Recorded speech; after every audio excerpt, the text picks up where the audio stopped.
बालको नमस्कार। रिवीजन के अगले क्रम में अपना 5वां पार्ट है वंशागति तथा विविधता के सिद्धांत। जेनेटिक्स को पढ़ेंगे अपन। तो हेरिडिटी और आपके विविधता, वेरिएबिलिटी। तो आपने अभी तक अगर चैनल को सब्सक्राइब नहीं किया है तो सब्सक्राइब कर लें, बेल आइकन को दबा दें, जिससे जैसे ही वीडियो आए ना आपके पास तुरंत नोटिफिकेशन आ जाए और आप फटाफट इनको 1-2 दिन में कंप्लीट कर लो, क्योंकि 11 से 12 के बीच में कंप्लीट कर लो इनको और उसके बाद में फटाफट आप अच्छे से रिवीजन कर पाएंगे। देखें, ये जो 5वां पार्ट है, इस 5वें पार्ट में आपको एग्जाम में जो स्कीम मिलेगी उसमें एक आपको ऑब्जेक्टिव प्रश्न मिलेगा, 2 आपको अति लघुतरात्मक मिलेंगे। मतलब आपको 3 प्रश्न आराम से मिल जाएंगे यहाँ पर 1-1 नंबर के, और 1 प्रश्न आपको 3 नंबर का मिलेगा जो दीर्घ उत्तरात्मक होगा, वो यहाँ वाला होगा। इसका मतलब यहाँ भी 1 और 2, 1 2 3 4 प्रश्न आपको 1-1 नंबर वाले ढूंढने हैं और 1 प्रश्न आपको 2 नंबर का ढूंढना है। चलो शुरुआत करते हैं। सबसे पहले आपको पता होना चाहिए आनुवांशिकी किसे कहते हैं। 2 चीज़ों का कॉम्बिनेशन है आनुवांशिकता। एक तो क्या है, वंशागति, और एक विविधता।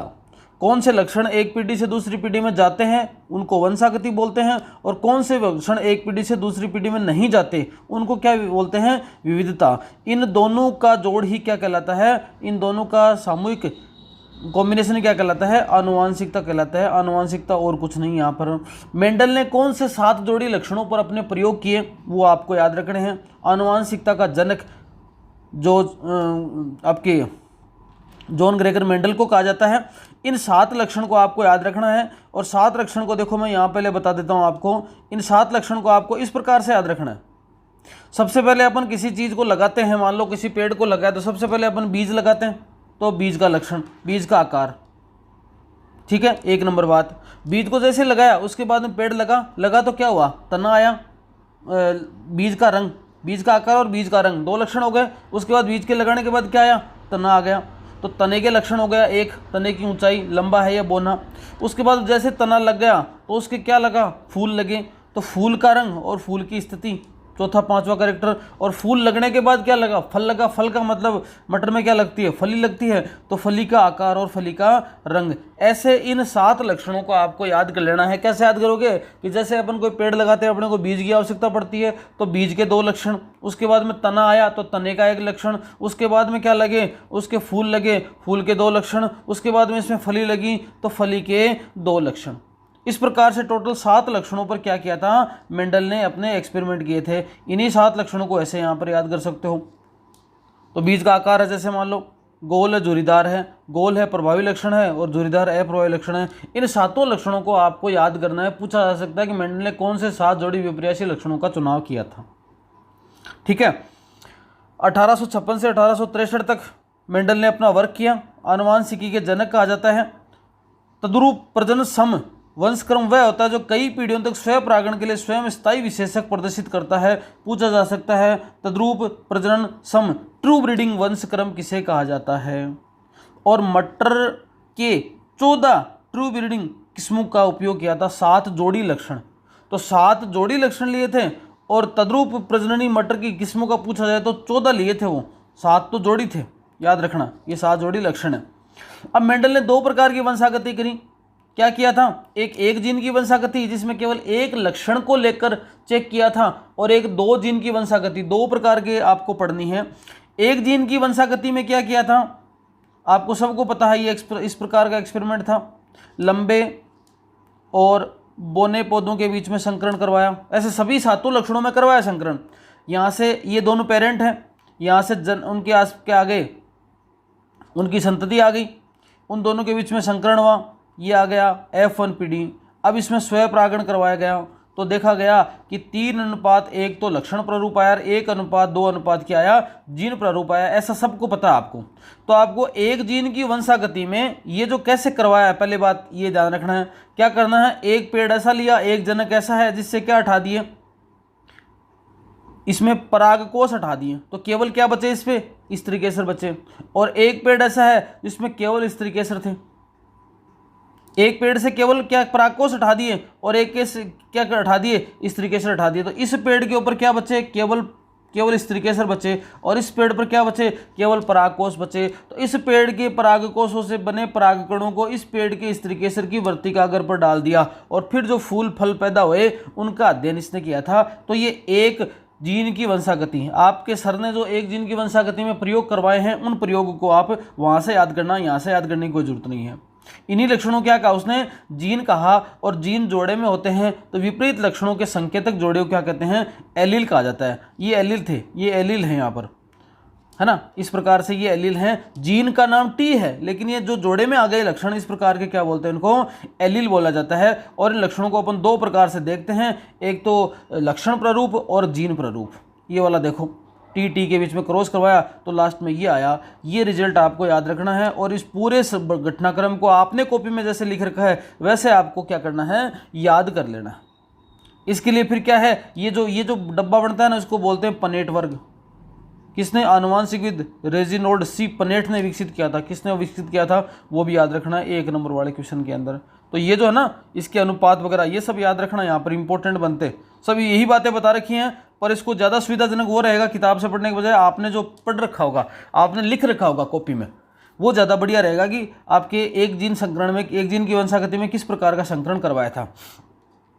अगर जो इस प्रकार का संकरण होता है, ये वाली स्थिति आती है, अगर इस कैपिटल टी को किसी और इसमें से किसी जनक के साथ क्रॉस करवाया जाए, इनमें से किसी जनक के साथ क्रॉस करवाया जाए तो वो बैक क्रॉस कहलाता है। और बैक क्रॉस में अगर वो आपका अप्रभावित जनक के साथ करवाया जाए तो उसको टेस्ट क्रॉस कहा जाता है, परीक्षार्थ संकरण कहा जाता है। तो परीक्षा में ये भी पूछा जा सकता है, परीक्षार्थ संकरण किसे कहते हैं बताइए। तो परीक्षार्थ संकरण के बारे में आपको पता होना चाहिए। ये वाली स्थिति आ गई, ठीक है। आगे मेंडल ने एक जीन की वंशागति के हिसाब से 2 प्रकार के नियम दिए थे, एक प्रभाविता का नियम है और एक विसंयोजन का नियम है। तो ये दोनों नियम पूछ ले तो केवल और केवल इन दोनों नियमों की परिभाषा याद हो आपको, और आपको डायग्राम तो वही बनाना है जो आपने एक जीन की वंशागति में बनाया है। प्रभाविता का नियम क्या बताता है, प्रभाविता का नियम बताता है कि जब आपके कारक जोड़े में होते हैं तो एक कारक दूसरे कारक के ऊपर अपना प्रभाव छोड़ता है। अगर विपरीत वाले होते हैं, यहाँ दोनों समान हैं, लंबे हैं, यहाँ दोनों समान हैं, बोने हैं, लेकिन ये लंबा है, ये देखो, ये लंबेपन का लक्षण है, ये बोनेपन का लक्षण है। लेकिन जब दोनों साथ आए ना तो लंबेपन वाले लक्षण ने बोनेपन वाले लक्षण को दबा दिया और ये पौधा लंबा नजर आता है। इसका मतलब इसको बोलते हैं प्रभाविता का नियम। लेकिन जैसे अगली पीढ़ी में करवाया इसको संकरण तो देखा गया कि टी अपना स्वतंत्र कार्य करता है, इसमें दब जाने से ऐसा नहीं हुआ कि इसका कार्य दब गया, तो इसको बोलते हैं विसंयोजन का नियम। तो प्रभाविता का नियम और विसंयोजन का नियम दोनों नियम मेंडल के एकल संकर संकरण पर आधारित हैं। इसको याद कर लेना अच्छी तरह से। अब ये तो बात हो गई एकल संकर संकरण के नियम। अब मेंडल के एकल संकर संकरण के नियम के कुछ अपवाद भी थे। अपवाद में सबसे पहला अपवाद है अपूर्ण प्रभाविता। कई बार ऐसा होता है कि मेंडल ने जैसा बताया वैसा का वैसा नहीं आता, और स्नैपड्रैगन और एंटीराइनम नामक प्लांट में ऐसा देखने को मिला कि जो लाल पुष्प थे उस पौधे का जो आपके संकरण किससे करवाया गया, श्वेत पुष्प वाले से करवाया गया। तो देखा गया कि F1 पीढ़ी में सारे पौधे गुलाबी थे। तो देखो, गुलाबी ना तो इसका लक्षण है और ना इसका लक्षण है, तो बीच का ही कोई लक्षण आ गया। तो ना तो ये अपना प्रभाव दिखा पाया, ना ये अपना प्रभाव दिखा गया, और नया ही आ गया। इसको बोलते हैं अपूर्ण प्रभाविता। तो अपूर्ण प्रभाविता में अगला पूछ सकता है अपूर्ण प्रभाविता किसे कहते हैं, उदाहरण देके समझाइए। तो अपूर्ण प्रभाविता को बता दोगे और इसका डायग्राम बता दोगे। और अपूर्ण प्रभाविता में अनुपात याद रखना। अपूर्ण प्रभाविता में जीनोटाइप और फिनोटाइप दोनों क्या हैं, 1:2:1 आएंगे, ठीक है। ये वाली बात आ गई।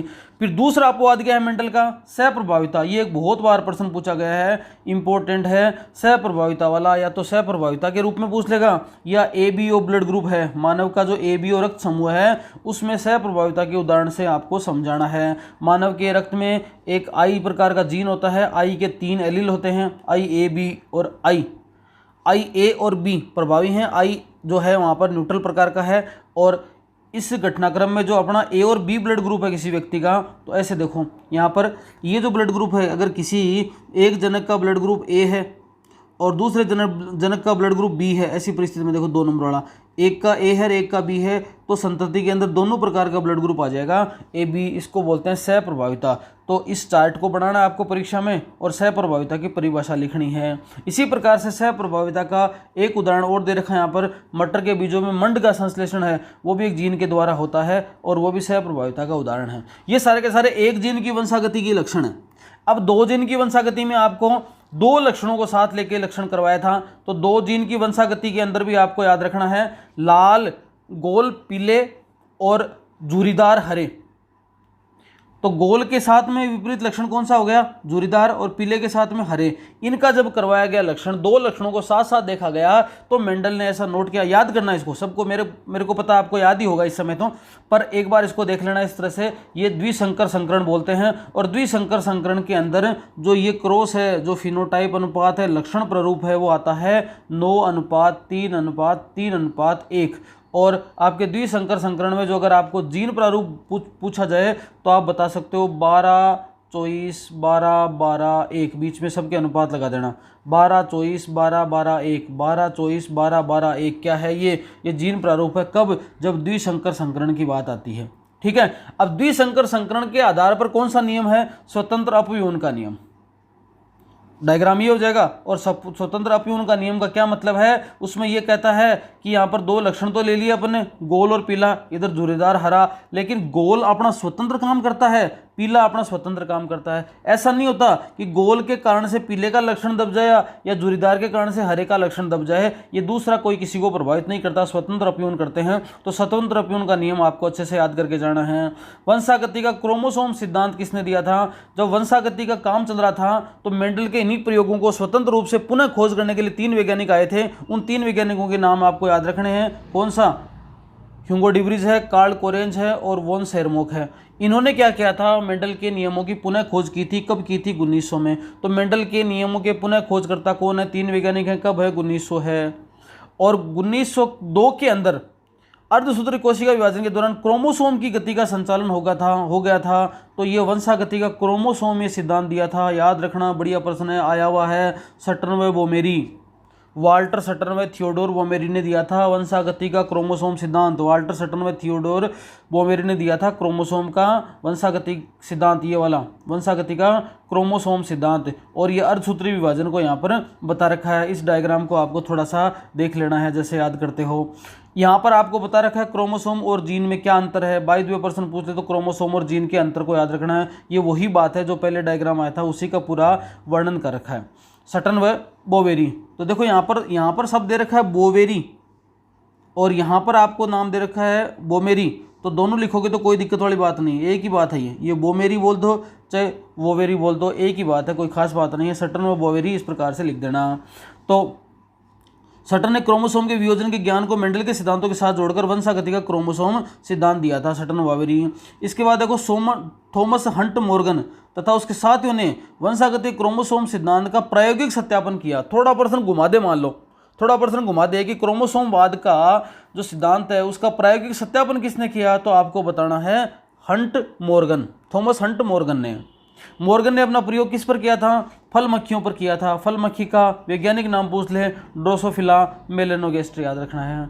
एक शब्द आता है सैलग्नता और पुनर्योजन। इनके बारे में परिभाषा पूछी जा सकती है कि कौन से ऐसे लक्षण हैं जो एक पीढ़ी से दूसरी पीढ़ी में लगे हुए जाते हैं। जो लक्षण एक पीढ़ी से दूसरी पीढ़ी में लगे हुए जाते हैं उनको बोलते हैं सैलग्नता, और जो लक्षण अलग हो जाते हैं उनको बोलते हैं पुनर्योजन। ये काम भी मॉर्गन ने किया था। किस पर किया था? ड्रोसोफिला पर किया था।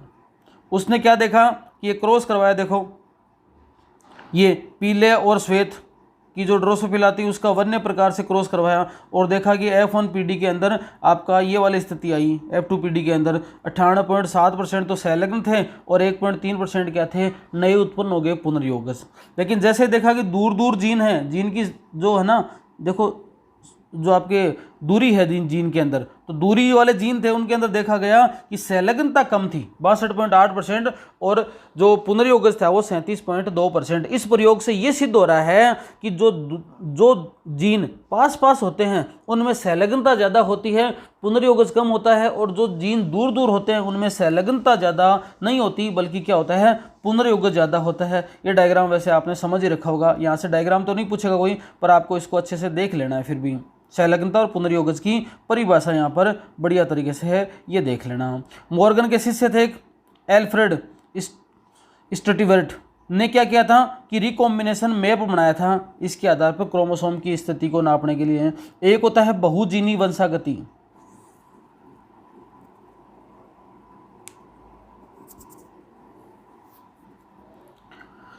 कई बार क्या होता है बहुजीनी वंशागति, मतलब किसी एक लक्षण को अगर एक से अधिक जीन, दो या दो से अधिक जीन नियंत्रित करते हैं तो उसको बोलते हैं बहुजीनी लक्षण। जैसे मान लो मनुष्य के अंदर त्वचा अपनी लंबाई है, तो लंबाई में मान लो एक को व्यक्ति को बोला अपने लंबा और एक को बोला बोना, तो 6 फीट वाला लंबा भी है, 6.1 वाला भी लंबा है, 6.2 वाला भी लंबा है, 6.3 वाला भी लंबा है। तो लंबेपन का कोई फिक्स नहीं है कि 6 फीट वाला लंबा है, इसका मतलब लंबेपन को दो या दो से अधिक, तीन या तीन से अधिक जीन नियंत्रित कर रहे हैं। तो ऐसा कोई लक्षण जिसको 2, 3, 4 जीन नियंत्रित करते हैं बोलते हैं बहुजीनी लक्षण। मनुष्य में त्वचा का रंग है वो भी इस प्रकार का है, 3 जीन उसको क्या करते हैं, मिलकर नियंत्रित करते हैं। बहुप्रभाविता ये जस्ट उल्टा है, देखो बहुजीनी के अंदर तो क्या था कि 3-4 जीन मिलकर, देखो बहुजीनी के अंदर क्या था, बहुजीनी के अंदर आपके 3-4 ये जीन हैं, ये मिलकर एक काम को नियंत्रित करते हैं। काम क्या है, एक, उसको बोलते हैं बहुजीनी। और बहुप्रभाविता का मतलब एक जीन है और वो 4 काम को नियंत्रित कर रहा है। बात को समझना, बहुप्रभाविता का मतलब एक जीन है और 4-5 काम को नियंत्रित कर रहा है, इसमें ये देख लेना। लिंग निर्धारण आपको पता ही है, मनुष्य के अंदर ही है, अलग अलग के अंदर लिंग निर्धारण के लिए क्या क्या चीज़ें होती हैं। हैंकिंग ने संरचना को एक्स बॉडी नाम दिया। कीटों में लिंग निर्धारण की क्रियाविधि 100 प्रकार की होती है। इसके अंदर 2 प्रकार के लिंग हैं अपने में, ये जो क्रोमोसोम होते हैं, एक आपके एलोसोम होता है, एक ऑटोसोम होता है। एक एलिंग गुणसूत्र होते हैं और एक लिंग गुणसूत्र होते हैं। मानव के अंदर बात करें तो ये वाली स्थिति है, देखो ये वाला पूछा जा सकता है मानव में लिंग निर्धारण की प्रक्रिया। तो XY गुणसूत्र है पुरुष के अंदर और मादा के अंदर XX गुणसूत्र है। मनुष्य में लिंग निर्धारण को आप आराम से समझा सकते हो। इसी प्रकार से देखना, अगर आपको ड्रोसोफिला में पूछ ले लिंग निर्धारण तो बिल्कुल भी घबराने जितने, ड्रोसोफिला का सेम ही है, बस मानव के जैसा ही, नर मादा सब कुछ लिखना है नीचे बस हो ना, तो यहाँ पर वो भी नर मादा आ जाएगा। इसके अंदर लड़का लड़की मत लिख देना, यहाँ पर बस इतना लिखना नर मादा। अगर आपको पूछ ले कि पक्षियों के अंदर, तो पक्षियों में याद रखना कि उल्टा है, मादा के अंदर है दो विषमता पाई जाती है, मतलब जो एक जेड है और एक डब्लू है, जबकि नर के अंदर दोनों हैं जेड है। तो यहाँ पर मादा के अंदर विषमता पाई जाती है। इसको जो नर में अगर विषमता पाई जाती है उसको बोलते हैं नर विषम युग्मता, और मादा में अगर विषमता पाई जाती है तो मादा विषम युग्मता। मतलब पक्षियों के अंदर मादा विषम युग्मता होती है, हेटेरोगेमेटी होती है, जबकि अपने मानव के अंदर होती है वो नर विषम युग्मता होती है। ठीक है, इस प्रकार से लिंग का निर्धारण हो गया। तो 2 प्रकार की विषमता हो गई। मानव में लिंग निर्धारण को अच्छे से याद कर लेना बढ़िया से। मधुमक्खी में लिंग निर्धारण की बात आती है तो मधुमक्खी के अंदर आपके अनिषेक जनन भी होता है। तो अनिषेक जनन के अंदर जो पैदा होंगे नर, उनके अंदर क्या होंगे, आधे गुणसूत्र होंगे। इस प्रकार की प्रक्रिया को अगुणित द्विगुणिता लिंग निर्धारण पद्धति भी कहते हैं। अब मान लो थोड़ा सा प्रश्न घुमा दे अगला कि अगुणित द्विगुणिता लिंग निर्धारण प्रणाली किसे कहते हैं। ऐसी परिस्थिति में आपको इसको याद रखना है। उत्परिवर्तन किसे कहते हैं, परिभाषा याद रखनी है। उत्परिवर्तन में बिंदु उत्परिवर्तन की परिभाषा याद रखनी है। बिंदु उत्परिवर्तन का उदाहरण याद रखना है। उदाहरण कौन है, सिकिल सेल एनीमिया बिंदु उत्परिवर्तन का उदाहरण है। कई प्रकार के आनुवांशिक विकार हो सकते हैं और आनुवांशिक विकार का पीढ़ी दर पीढ़ी अगर अध्ययन किया जाए तो उसको बोलते हैं वंशावली विश्लेषण। वंशावली विश्लेषण किसे कहते हैं, कौन से चिन्ह का क्या मतलब है, इसको आपको ध्यान में रखना है। और 2 प्रकार के वंशावली विश्लेषण के डायग्राम आपको याद रखने हैं ये वाले, जिनमें एक है एलिंग क्रोमोसोम पर प्रभावी विशेषक और दूसरा है आपके एलिंग क्रोमोसोम पर अप्रभावी विशेषक। दोनों एलिंग क्रोमोसोम पर ही बनाए गए हैं। एक का उदाहरण है मायोटोनिक डिस्ट्रोफी और दूसरे का उदाहरण है सिकिल सेल एनीमिया। अंडरलाइन वाली करीबी सारी बातें इंपॉर्टेंट है। कुछ रोगों के बारे में बता रखा है यहाँ पर। देखो मेंडलीय विकार हैं उनके बारे में बता रखा है। 1 नंबर यहाँ पर दे रखा है, देखो हीमोफीलिया के बारे में मोटी मोटी बातें बता रखी हैं, मैंने आपको टच कर रखी है, यहाँ पर अंडरलाइन कर रखी है, आप देख लेना। हीमोफीलिया मतलब शरीर में चोट लग जाती है तो रक्त का निकलना लगातार जारी रहता है, इसको बोलते हैं हीमोफीलिया रोग। वर्णांता रोग है जिसमें व्यक्ति लाल और हरे रंग में विभेद नहीं कर पाता। ये कौन से जीन के कारण से होता है, इसके क्या लक्षण होते हैं और इसमें क्या कॉम्बिनेशन बन जाता है वो याद रखना। सिकल सेल एनीमिया क्या रोग है वो आपको याद रखना है। ऐसी परिस्थिति के अंदर ये डायग्राम बढ़िया काम करेगा कि सिकल सेल एनीमिया में मनुष्य का जो हीमोग्लोबिन है उसका जो CTC क्रम है DNA का वो क्या बनाता है, CAG mRNA बनाता है और CAG mRNA से ग्लूटामीन बनता है। थोड़ा सा उत्परिवर्तन आया और T के स्थान पर देखो A आ गया, T के स्थान पर A आते ही यहाँ पर A के स्थान पर क्या आ गया, U आ गया, तो CAC के से GUG बन गया और ये ग्लूटामिन के स्थान पर क्या आ गया, वेलिन आ गया। इतना परिवर्तन होते ही जो मनुष्य की RBC होती हैं वो इस प्रकार से साधारण होने के बजाय, द्विअवतल होने के बजाय कैसी हो जाती हैं, हस्याकार हो जाती हैं, और हस्याकार हो जाती है तो जो ऑक्सीजन का सही तरीके से परिवहन नहीं कर पाते और सिकल सेल एनीमिया रोग हो जाता है। थैलासेमिया रोग है वो किसके कारण से होता है वो आपको याद रखना है, इसके कारण से रक्ताल्पा मतलब व्यक्ति में रक्त की कमी आ जाती है। क्रोमोसोम में विकार, पहले वाले थे मेंडलीय विकार, क्रोमोसोम में विकार में मतलब क्रोमोसोम की संख्या में बढ़ोतरी या कमी हो जाती है। ऐसी परिस्थिति में क्रोमोसोम में विकार होता है। अगर बढ़ गए तो जैसे द्विअधिसूत्री है, द्विनीलसूत्री है, इस प्रकार से शब्द काम में आते हैं बढ़ने और घटने से। क्रोमोसोम की संख्या मान लो अपने में 46 है, उससे 46 की जगह 45 हो गए, 44 हो गए, ये न्यून सूत्रता है, यहाँ पर 47 हो गए, 48 हो गए, अधिक सूत्रता है। तो इनमें जो इतने विकार आए ना उसके कारण से कौन कौन से रोग हो जाते हैं। एक रोग है जैसे डाउन सिंड्रोम, मतलब 21वें क्रोमोसोम की अतिरिक्त प्रति आ गई, तो ऐसे व्यक्ति के अंदर क्रोमोसोम कितने हो गए, जो 46 जो है ना 44 + XY होते हैं मान लो पुरुष में, तो यहाँ पर इसके स्थान पर कितने हो गए, इसके 45 + XY हो गए, तो एक यहाँ पर बढ़ गया क्योंकि 21वें नंबर का बढ़ा। एक होता है क्लाइनफिल्टर सिंड्रोम, इन सब का रखना ये किस प्रकार का कॉम्बिनेशन होता है। क्लाइनफिल्टर सिंड्रोम में कैसा 44 + XXY हो गया, तो कौन सा रोग किस में होता है, उसका क्या ये आपके कैरियोटाइप है, इस प्रकार से क्या उसका कॉम्बिनेशन है वो आपको याद रखना है।